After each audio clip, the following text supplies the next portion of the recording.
But we begin at the White House, where President Trump just hung up the phone with President Xi. They had a call. It's unclear exactly how long it lasted. We don't get official readouts most of the time anymore. We find out about them on Truth Social, unless the Chinese beat the president, which is what happened today. Bunch of headlines. About an hour later, the president posted this: "I just completed a very productive call with President Xi of China.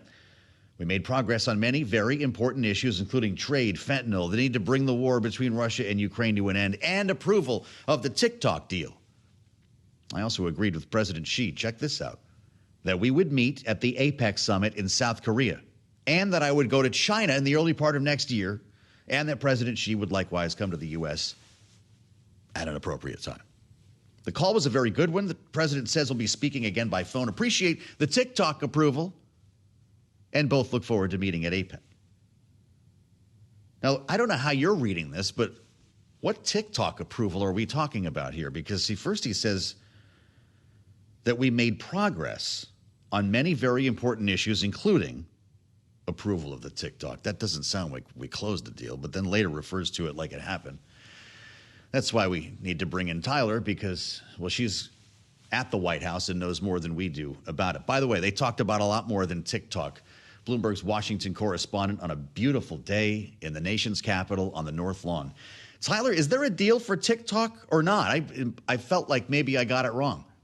No, Joe, I think you're reading this correctly, because really all that we have gotten from the White House's side of this phone call is this post from President Trump alluding to this progress made on the deal, but we've yet to see any sort of finalized details when it comes to what that framework will ultimately look like. Bloomberg News, of course, has been reporting that the structure of this deal very likely will include an outside consortium of U.S. investors. Combine that with the existing U.S. investors in the company, and ByteDance's share, its stake, is going to shake out to less than 20%. Of course, all of this in a bid to try to satisfy that national security law that Congress ultimately passed. But still big questions here whether or not this is actually getting done. We did hear a little bit from this from the Chinese readout of the call, according to Chinese state media. Xi Jinping alluding to the fact that he's going to take the business interest in mind here of the different companies that are negotiating, but also no word yet on how the algorithm is going to shake out. We know that that is a very big sticking point here, in particular to satisfying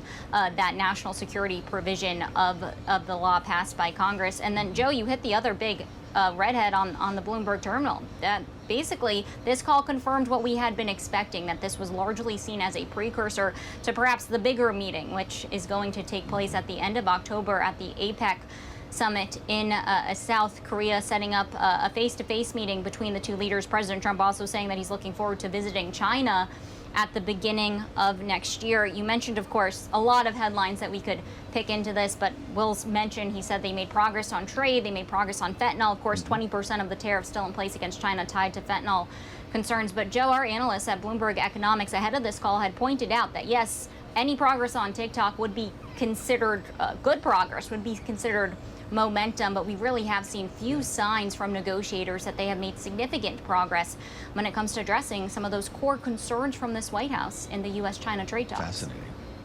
How long do we have to wait until the APEC meeting? When will these two men be in the same room, Tyler? Yeah, so this is the end of October, the last week of October, coming actually, Joe, important to note, right before the deadline for the tariff truce to expire. That deadline is November 10th. We did hear President Trump yesterday allude to the fact that he's considering extending that deadline, and that's because they still have a lot of issues to work out here, and perhaps we'll get some more tangible deliverables after they meet face-to-face. Just a couple to throw on your radar to see if we got any sort of movement as we learn more details from this call. One, of course, the pressure on NVIDIA. President Trump mentioned in this post that they talked about Russia perhaps alluding to China's imports of Russian energy supplies. The top importer, in fact, of Russian crude makes up about 47% of Russian crude exports go to China. But lastly, Joe, to put on your radar, new data showing us that Beijing did not order any U.S. soybeans so far this export season, which started a few weeks ago. That is a really important thread to pull on here. We know that market access for U.S. goods, in particular agricultural goods, is going to continue to be at the forefront of this conversation, and we'll see if we get any sort of momentum as we now push ahead to that APEC summit.